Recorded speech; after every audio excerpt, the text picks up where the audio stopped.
Agra police हिरासत में मौत का मामला। खबर आगरा के थाना जगदीशपुरा से है, जहां आगरा पुलिस की हिरासत में एक आरोपी की मौत हो गई और जिसके बाद देखते ही देखते आरोपी की मौत पर सियासी खेल शुरू हो गया। आपको बता दें कि मौत के बाद से ही पीड़ित परिवार के घर राजनीतिक दलों का तांता लगा हुआ है, जिसके चलते सबसे पहले बीएसपी का प्रतिनिधिमंडल पीड़ित परिवार से मिलने पहुंचा। उसके बाद बीएसपी के राष्ट्रीय महासचिव गायचरण दिनकर पीड़ित परिवार से मिलने आए। परिवार से मुलाकात के दौरान दिनकर ने दिलासा देते हुए पीड़ित परिवार से कहा कि बीएसपी आपके साथ है।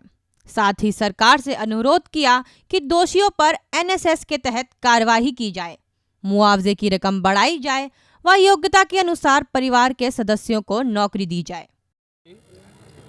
जो इस प्रदेश की 4 बार मुख्यमंत्री रही हैं और बहुजन समाज पार्टी की अध्यक्ष हैं, उनके निर्देश पर बहुजन समाज पार्टी का प्रतिनिधिमंडल आज आगरा के लोहा मंडी स्थित जो अरुण कुमार है, उस पीड़ित परिवार, उसके समस्त परिवार से मिलने के लिए आया था, तथ्यों की जानकारी लेने आया।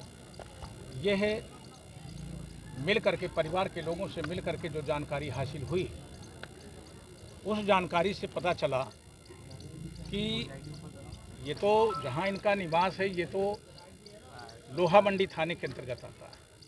अरुण कुमार और इनके पिता स्वर्गीय संपत लाल ये टेम्परेरी सफाई कर्मी का काम करते थे जगदीशपुरा थाने। जगदीशपुरा थाने की पुलिस 17 अक्टूबर 2021 को इस परिवार के लगभग लोगों को, चाहे वो बच्चे हों, महिलाएं हों या रिश्तेदार हों, लगभग बारी से 40 लोगों को उठा करके पुलिस ले गई और निरुद्ध कर रखा, गैर कानूनी ढंग से उन्हें निरुद्ध कर रखा। 19 तारीख को अरुण कुमार को भी पकड़ करके ले गए और पकड़ करके दिन भर मारा, रात भर मारा, अमानवीय यातनाएं दी, ऐसी यातनाएं जिनको कहने में भी शर्म महसूस होती है। इस तरह की अमानवीय यातनाएं दी। वो बच्चा तड़प करके पुलिस की मार से मर गया। घर परिवार के जो 40 लोग पकड़ के ले जाए गए थे, बच्चे, औरतें आदमी, उनको भी बुरी तरह से लगातार मारा पीटा गया।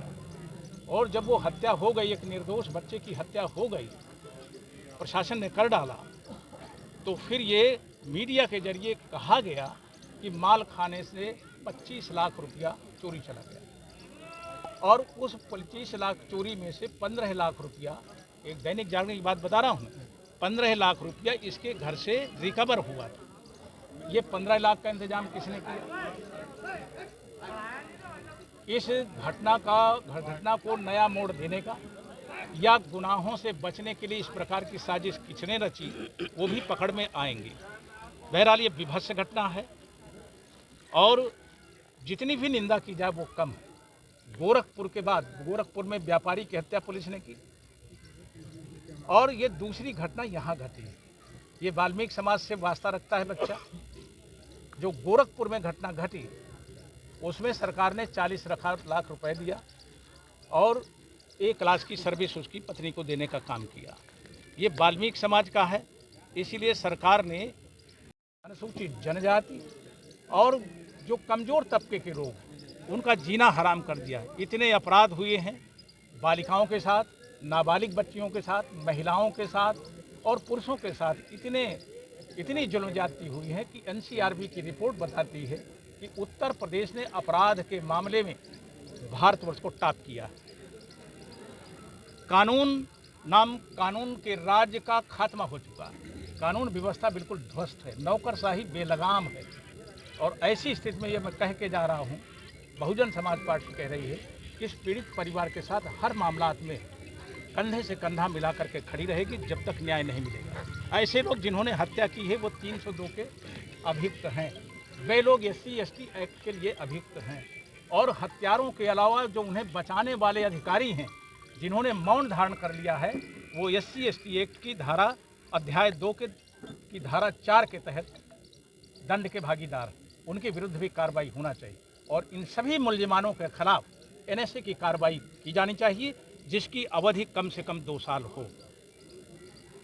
दूसरे स्थान पर उत्तराखंड की पूर्व राज्यपाल बेबी रानी मौर्य ने बीजेपी नेताओं के साथ पहुंच परिवारजनों से मुलाकात की।